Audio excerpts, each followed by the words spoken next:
Bonjour, alors je vous propose une vidéo aujourd'hui pour corriger l'exercice que vous deviez faire concernant le rôle du foie et notamment le rôle que le foie a concernant le stockage, la dégradation et la transformation des produits issus de la digestion.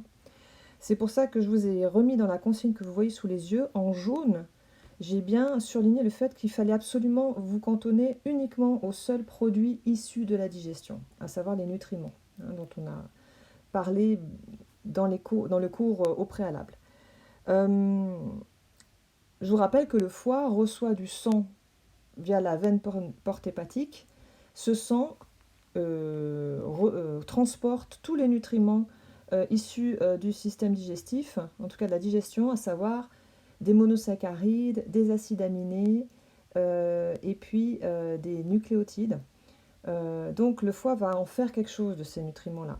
Par contre, les graisses, les acides gras, eux, n'arrivent pas au foie via la veine porte hépatique, ils vont passer dans la lymphe, donc le foie ne traite pas en fait les graisses issues de la digestion. Alors j'ai mis dans le reste du document en orange ce qui est du stockage de nutriments issus de la digestion, en vert ce qui concerne la transformation de ces nutriments et en bleu ce qui concerne la dégradation de ces nutriments. Alors, on va déjà regarder le premier paragraphe, notamment concernant la régulation de la glycémie.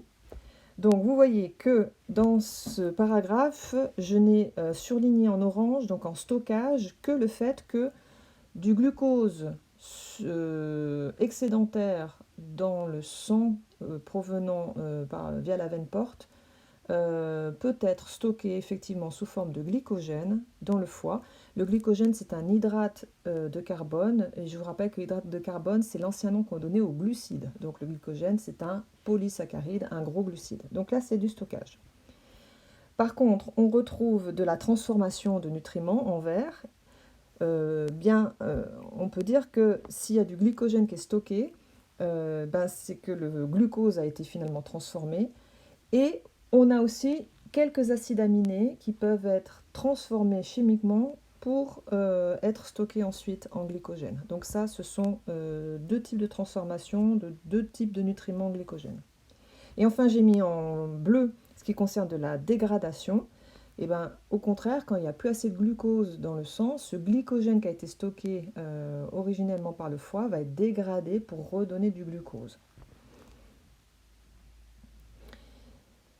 Concernant le paragraphe formation de la bile, de mon point de vue, il n'y avait pas d'éléments en lien avec des nutriments issus de la digestion. J'ai entouré en rouge hématie, ça veut dire globule rouge. Donc là, on est en train de parler plutôt de système circulatoire. Donc effectivement, dans la formation de la bile, tout ce qui est stockage, dégradation éventuelle, provient plutôt d'éléments du système circulatoire et d'éléments qu'on va relier au globule rouge. C'est pour ça que j'ai quand même mis en orange ici une petite remarque, l'orange étant un peu la couleur du stockage. Et je vous rappelle que la bile stocke des éléments, d'accord, mais ces éléments n'ont rien à voir avec le système digestif. Ce sont des éléments qui ont un lien avec les globules rouges, d'une part, et avec des sels biliaires que produit le foie qui n'ont pas du tout non plus de connexion avec des produits de la digestion. Par contre, la bile, elle est utilisée comme substance nécessaire à la digestion, mais ce n'est pas un produit de la digestion. Concernant le stockage du fer, c'est pareil. Il n'y a pas, de mon point de vue, dans cet aspect-là, quelque chose qui a un lien avec des nutriments. Par contre, le fer dont il est question ici est lui aussi contenu dans les globules rouges et notamment dans l'hémoglobine.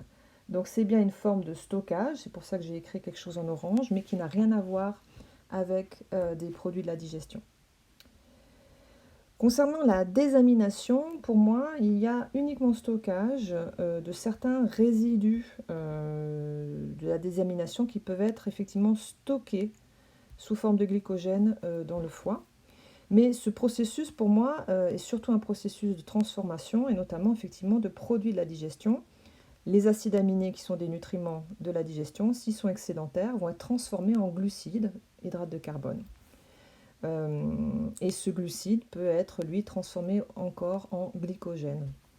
Voilà, j'ai bien mis en évidence, en les soulignant en bleu, qu'un acide aminé, un groupement amide NH2 qui va être transformé en groupement hydroxyle OH. Et l'azote aussi qu'on retrouve dans ces groupements aminés peut aussi être transformé en urée.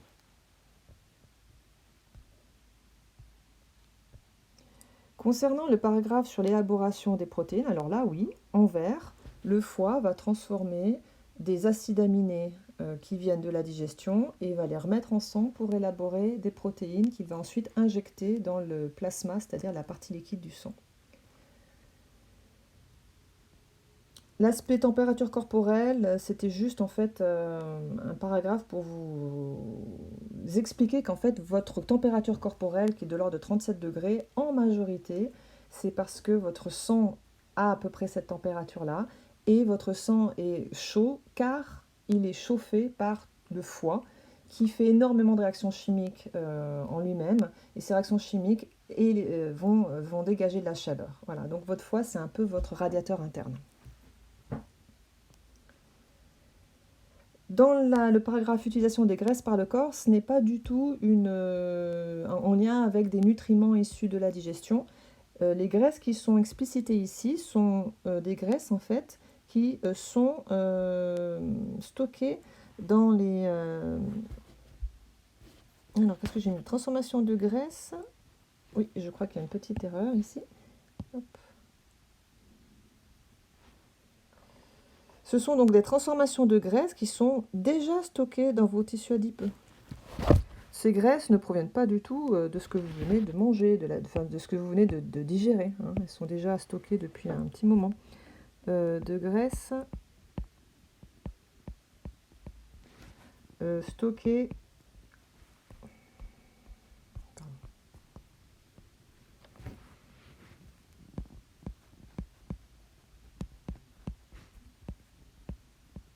dans le tissu adipeux.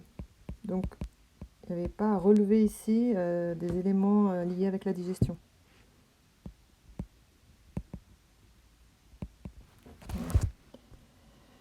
Mais j'ai mis en rouge, enfin j'ai souligné en rouge que ces graisses qui sont dans votre tissu adipeux, de temps en temps, elles peuvent se déplacer via le sang et elles sont reconverties par autre chose, en autre chose par le foie. Dans la partie détoxication, pour ma part, il y avait quelque chose qui avait un lien avec la dégradation d'éléments ou de substances issues de la digestion, et notamment ces fameuses... l'action des bactéries du microbiote qui vont dégrader certains acides aminés, ça produit des toxines, et ces toxines sont transformées en substances inoffensives par le foie. Voilà, comme ces bactéries, elles interviennent dans la digestion, j'ai considéré que là, on était en train de parler de produits de la digestion. Donc ça pouvait aller. Par contre, la suite de ce paragraphe parle aussi de dégradation, mais on voit qu'il est question de dégradation d'hormones et de médicaments. Or, des hormones et des médicaments, ce sont des substances qui circulent dans votre corps concernant les hormones parce que c'est des organes qui les produisent. Et puis les médicaments, c'est des substances qui circulent dans votre corps parce que vous prenez un traitement, mais ces deux aspects n'ont rien à voir avec des nutriments issus de la digestion. Donc là, on est plutôt dans la dégradation d'hormones